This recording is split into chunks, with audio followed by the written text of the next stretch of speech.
Brewers continue to make some moves in the offseason. We'll tell you about their newest addition, Brock Holt. From the Channel3000.com Alert Center, this is News 3 Now at 5. Thanks for staying with us. It is an alert day as the bitterly cold temperatures are moving in. Let's check in on your first warn forecast with Chief Meteorologist Gary Canalti. Gary? Well, Susan, looks like the temperatures will drop to our second lowest reading so far this winter, with readings expected below 0. That's because skies are mostly clear here. We've got plenty of snow on the ground, and those temperatures will fall off pretty rapidly. In fact, I'm looking for wind chills by morning to be down to around 15 below 0 with an actual low temperature of about 4 below 0. High temperatures tomorrow will stay in the upper teens, so the alert day remains in place. This morning, temperatures are just above 0 here in Madison. We dropped to 2 above, but notice to our north and west, temperatures were below 0. That cold air is heading in our direction. Over the next 12 hours, our temperatures should drop to around 0 or maybe even a little below 0 by early tomorrow morning. Look for a high temperature tomorrow of 18 under sunny skies. We'll see milder weather for the weekend, and then a storm system bears watching for next week with the possibility for some accumulating snow. We'll have more details on that in a few minutes. Jerry, thanks. City of Madison has now canceled that snow emergency for this evening and tomorrow. Streets Division currently continuing to plow streets and sidewalks as well as move all that snow. Streets Division folks say there are some areas that have daytime parking restrictions, so people parking in those areas should be aware of that. A final report from the Air Force confirms significant disproportionate impacts to low-income communities and communities of color if F-35s are put in Madison. It also confirms Madison remains a top pick for this new class of military jets. Amy Reed joins us to explain what else we've learned on this today. Amy?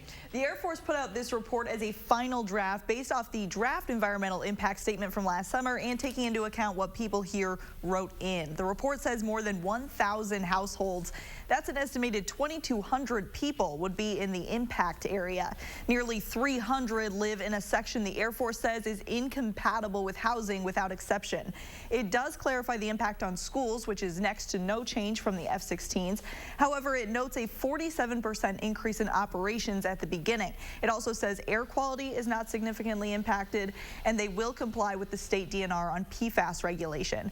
This report is getting mixed reaction from state lawmakers. Representative Chris Taylor said it's back on residents to let the Air Force know how they feel about it. This is an inappropriate proposal. You don't go placing these kind of planes that the Air Force has determined in some instances are 4 times louder than F-16 planes in the middle of a dense residential environment. I know there's some legislators from the Isthmus, specifically in Dane County, that don't support it, but there seems to be a lot of support in other areas surrounding counties, I should say. Proponents of bringing in F-35s say the fighter wing could go away without the F-35s. The report says if no action is taken, infrastructure will stay, and, quote, there would be no change to the based personnel at any of the alternative locations. It also says the economic impact of construction, additional personnel, and new jets would be minor. The final decision is expected in 30 days when Air Force Secretary Barbara Barrett will make the call. Amy, thank you. A silver alert is still underway for a missing Mayville man. The police department there says 77-year-old John Bachhuber was last seen Saturday evening at the Piggly Wiggly in Mayville. Officers say they received tips that he was walking along State Highway 67 late Saturday night. Law enforcement conducted a search but couldn't find him. Anyone with information on Bachhuber's whereabouts should call the Mayville Police Department. Health officials say another child has died of flu complications in Wisconsin, the 3rd pediatric death in the state this season. The Milwaukee Health Department says it is the first child to die of the flu in that city since the season began October 1st. There have been 400 people hospitalized. Health officials are continuing to say that it is not too late if you want to get a flu shot. They recommend everyone over 6 months get vaccinated. A Fenimore man was taken by Medflight after a snowmobile crash. This happened in the town of Mifflin last night. Iowa County deputies say they responded to a report of a crash on County Road G just before 11. Deputies say 29-year-old Jonathan Stavarius was seriously injured when he hit hit a ditch with his snowmobile. Officials say alcohol was a factor here, and they are continuing to investigate. A Milwaukee man is charged with firing shots at children who threw snowballs at his car, injuring 2 of them. 24-year-old William Carson is charged with 2 counts of first-degree reckless injury and 5 counts of first-degree recklessly endangering safety, all felonies. Prosecutors allege Carson fired 9 shots at 7 children in early January. The complaint says a 13-year-old boy and a 12-year-old girl were injured, suffering gunshot wounds to the thigh and forearm, while a bullet also grazed a 3rd child. Carson is jailed with bond set at $35,000. A Wisconsin father is reunited with his wife and 2 children after they were quarantined as a precaution against coronavirus. Sam Roth from Neenah arrived in California waiting to be reunited with his family after a month apart. Back on January 23rd, his wife Daisy and 2 daughters, Abigail and Adeline, arrived in the Chinese city of Wuhan to spend time with family. They spent days cooped up in Daisy's parents' home, unable to leave the city and afraid to leave the apartment. It feels good to be together as a family. Just glad to see you. Yeah. Just glad to be back together with the family. It doesn't really feel like it's over, and as long as Wuhan is still under lockdown and her family's there, this is a milestone, getting our family back together, but it's definitely not the end of the road for the people that we love.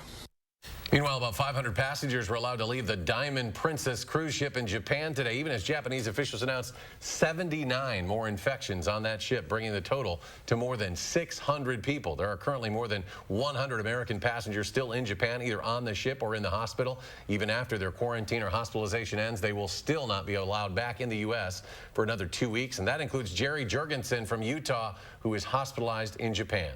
I could be totally overwhelmed and gnash my teeth and scream and cuss and cry, but wow, if that's really what it's going to be, then that's what it's going to be. An outbreak of coronavirus in a South Korean city has prompted the commander of U.S. forces in Korea to order troops who attended a church service to undergo self-quarantine. The risk level for troops in the area has been raised now to moderate. There are more than 73,000 confirmed cases worldwide, more than 1,800 deaths, nearly all of them in China.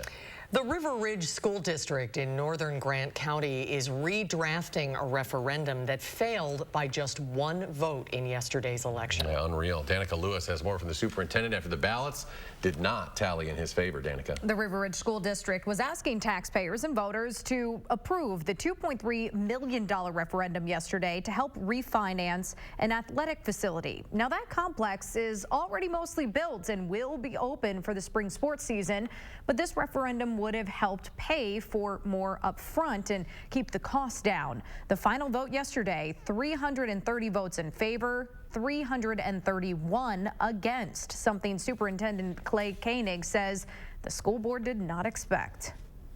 They were progressive. It was a risk, absolutely, but one that they felt in their eyes was the best decision.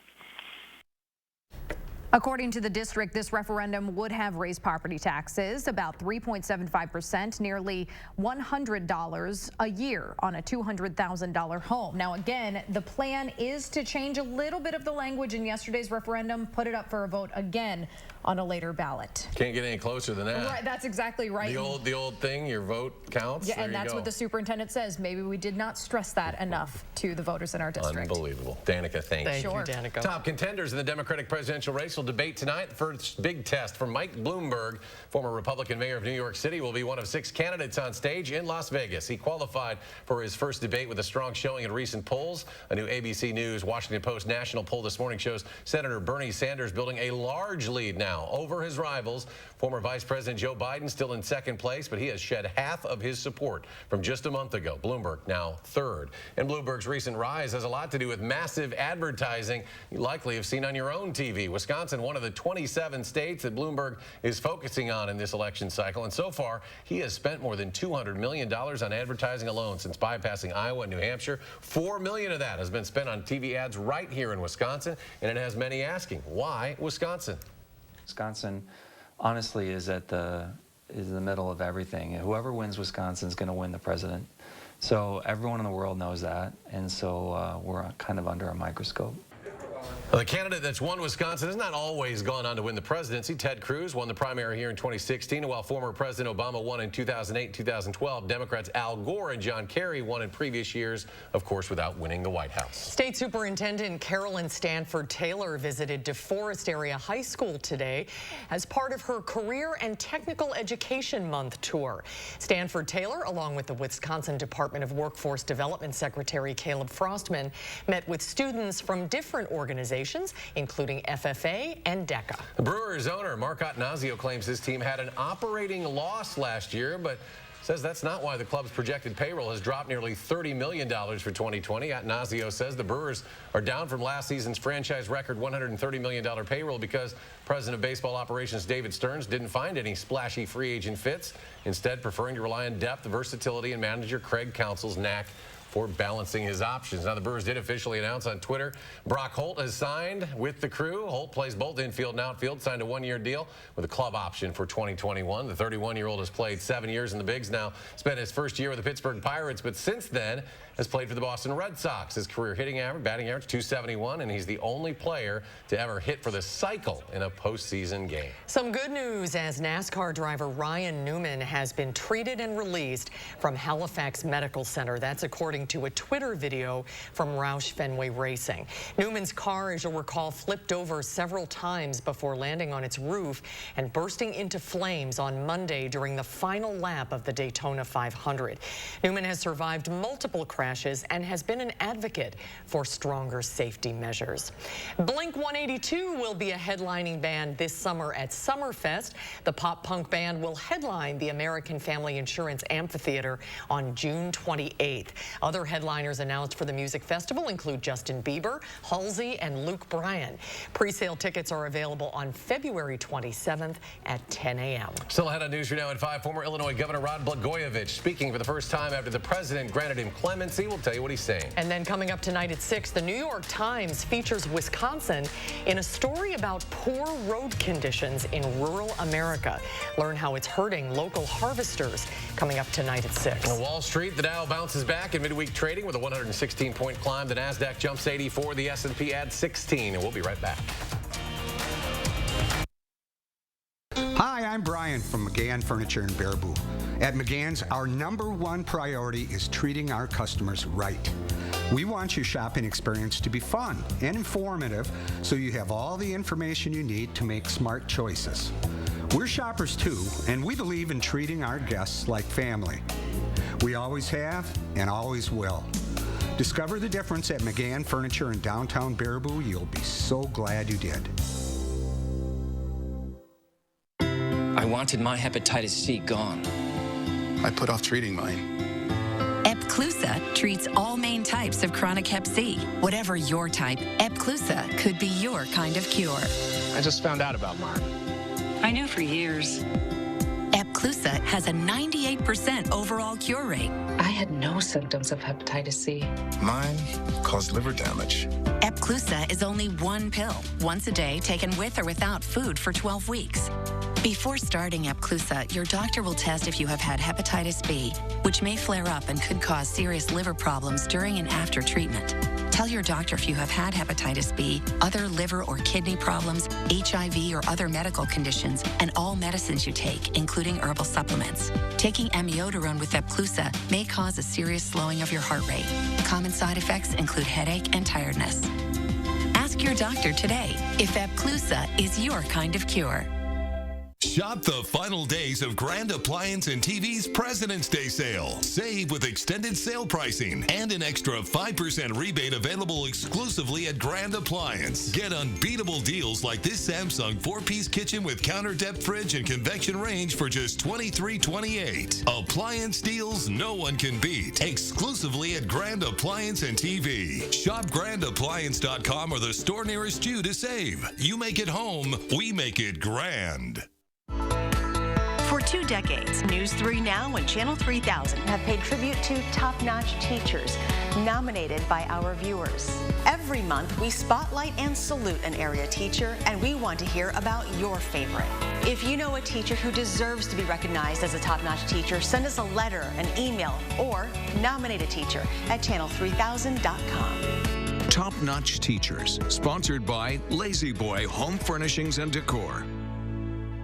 Hi, folks. There is one more alert day in the forecast for a very cold morning, but how do you have the latest on a big weekend warm-up headed our way? And we'll tell you why the Girl Scouts are hoping to teach a lesson beyond entrepreneurship with cookies this year. We'll see you at 4:30. 114 over 70. Very good. A nursing shortage has put a serious strain on the healthcare industry. It becomes more and more challenging. How it could impact the care you receive, and a look at local efforts to recruit and support nurses. Thursday on News 3 Now at 10. Welcome back. Former Illinois Governor Rod Blagojevich greeted supporters and the media outside his Chicago home today after receiving clemency yesterday from President Trump. The Democrat who was once a contestant on Mr. Trump's Celebrity Apprentice was convicted in 2011 of trying to sell then-President Barack Obama's vacated Senate seat. Blagojevich was sentenced to 14 years in prison. He served 8.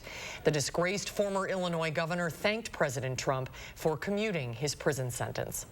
This is an act of kindness, and I also believe it's the beginning of the process to actually turn an injustice into a justice. President Trump granted commutations and pardons to 11 people, including former junk bond king Michael Milken, former NFL owner Eddie DeBartolo Jr., and former New York City Police Commissioner Bernard Kerik.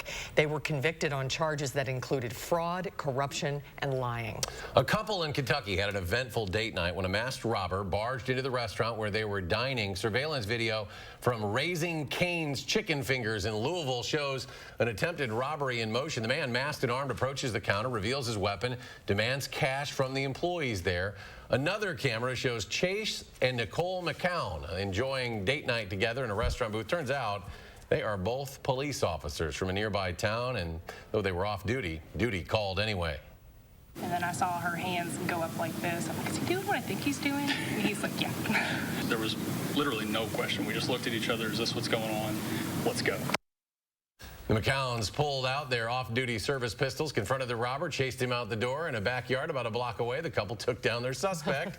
Suspect Justin Carter now facing numerous charges, including robbery. Dramatic video shows a British snowboarder gasping for breath after she was buried by an avalanche last month. The avalanche buried 2 female snowboarders in the Swiss Alps. Another professional snowboarder, Victor Liebenguth, rushed to help the 2 women. He used a beacon, a shovel, and an airbag backpack to help save them. That's that orange thing that you can find in the snow. Unbelievable video there. Let's get a look at our first warn forecast. Chief Meteorologist Gary Canalti joining us. Gary? Well, it'll be another cold night tonight. In fact, probably our second coldest of the winter so far. That's not saying very much because we went below 0 for the first time late last week, and we'll do it again tomorrow morning. We got an alert day in the forecast for tonight and into tomorrow for low temperatures that'll drop to around 4 below 0 by early morning. Early morning wind chills down to 15 below 0. High temperature tomorrow should be still in the upper teens, which is well below normal, but you can see how our temperatures have been dropping over the last 48 hours. Last night we dropped to just above 0. We've been back up to around 20 today, but tomorrow those temperatures will drop below 0 with wind chills perhaps as cold as 10 to 15 below 0. But watch what happens after our temperatures drop off tomorrow evening. They start rising and then continue to rise to above freezing as we head toward the weekend. In fact, 3 things that you need to know in the forecast after that bitterly cold night. We're looking for milder weather this weekend with high temperatures in the lower 40s for both Saturday and for Sunday. Still watching a storm system for next week. There are some questions on timing, but right now Tuesday afternoon into Wednesday seems to be the most likely time to be getting some impact from the storm. Right now after that mild weekend, the transition takes place as temperatures start to drop. That's where the storm system may start to spin up, and then temperatures turn colder at the end of next week, especially if there's more accumulating snow on the ground. The weather pattern continues to be pretty active across the northern Pacific Ocean. The jet stream has actually dropped to just north of the Hawaiian Islands, but the northern branch of the jet stream, the polar jet stream, is still at a fairly high latitude. That's keeping temperatures relatively mild, at least compared to mid-February standards. So even across the United States, notice the wide breadth of the jet stream. That means that there's not a lot of cold air coming in. We're just kind of getting a glancing blow here, and most of the moisture has been shunted down to the south across the southern and eastern portions of the country. country, down from Texas into Louisiana, and then eastward toward Georgia. This area here has just been getting way too much rain so far this late winter season, and more is heading in that direction. This little weather system passing to our south brought a few clouds, not much else. A lot of that snow not even reaching the ground. But again, with the jet stream kind of flattening out, we're not seeing a big push of cold air directly down from Canada. So we're just kind of getting the tail end of these weather systems. Now, as we take a look at future track, look for skies to clear out overnight or into early tomorrow morning. And we'll see a cold day for tomorrow with plenty of sunshine.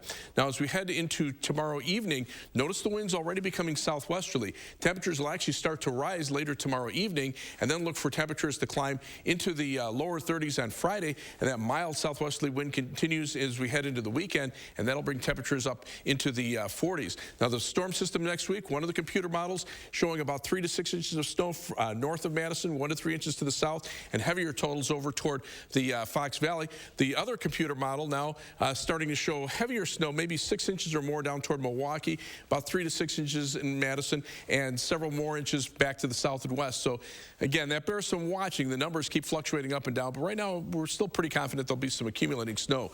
4 below zero for the overnight low temperature with wind chills as cold as 15 below zero. But tomorrow look for sunny skies, high temperature only at 18. And then we look at that 7 to 10 day forecast. Those temperatures back up into the 40s for the weekend.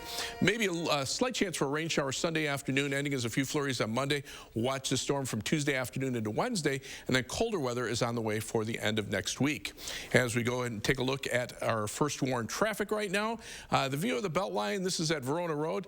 Look at that, very quiet out there. So traffic moving pretty steadily. Still seeing our usual delays on the eastbound Beltline, east of Verona Road, actually starting around West Broadway, heading back to almost to Seminole Highway. Westbound delays starting from around Fish Hatchery Road, going to around John Nolan Drive. As far as travel times are concerned right now, 21 minutes, not too bad in the eastbound direction from University Avenue to the interstate, 18 minutes going back in the westbound direction. Heading out of Madison, 24 minutes down to Janesville on I-3990 from the Beltline southward, 16 minutes to Sauk City on US 12, and 17 minutes to Sun Prairie on East Washington Avenue and US 151. That's your News 3 Now first warn traffic. Thank you, Gary. Ahead on News 3 Now at 5, the country's top military officer pays tribute to what's known as the greatest generation. We'll have more on the memorial for the Battle of Iwo Jima, its 75th anniversary, just ahead.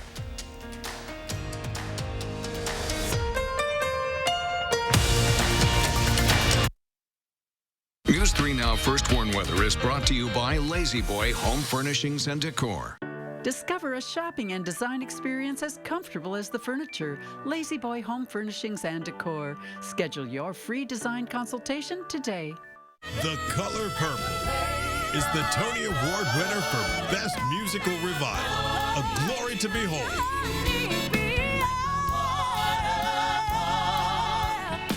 Experience what people are calling one of the greatest revivals ever.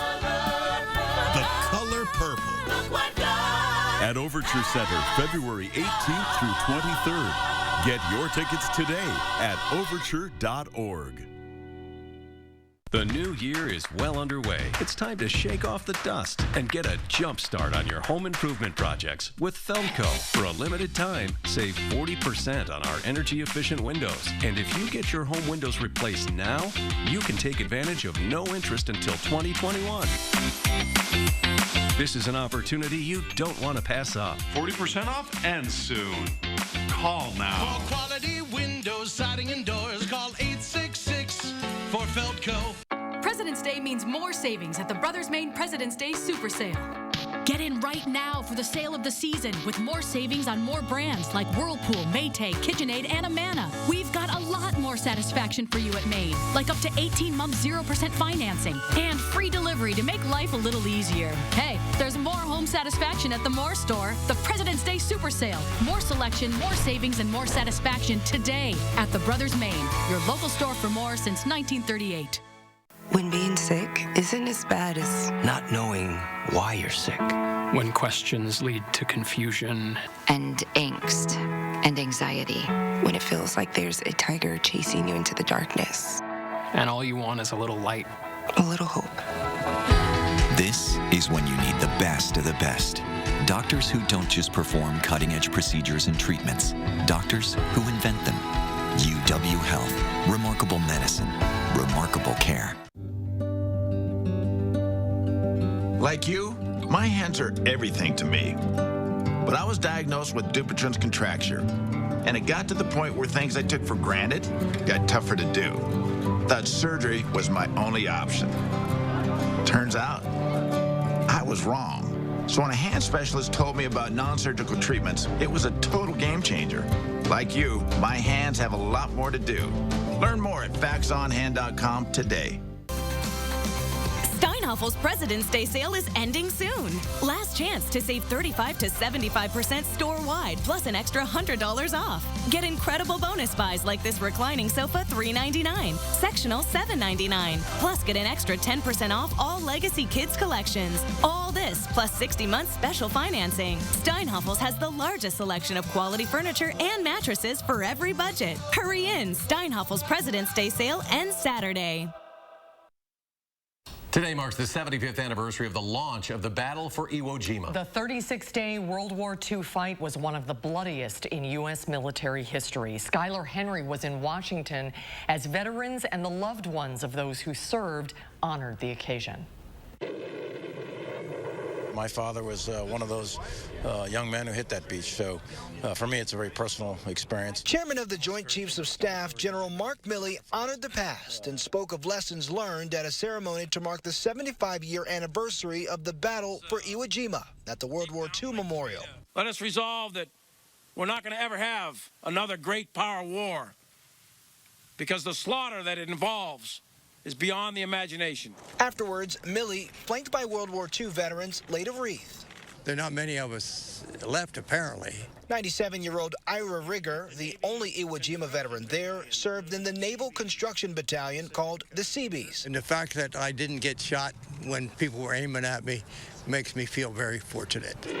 The bloody 36-day battle for the tiny Japanese island was a strategic victory for U.S. forces as a launching point for future attacks in the Pacific. 5 days into the fight, Marines raised a flag atop a captured mountain. It became a Pulitzer Prize-winning photograph. That iconic image is now enshrined here at this Marine Corps memorial just outside of Washington. Nearly 7,000 Marines died in the Battle of Iwo Jima.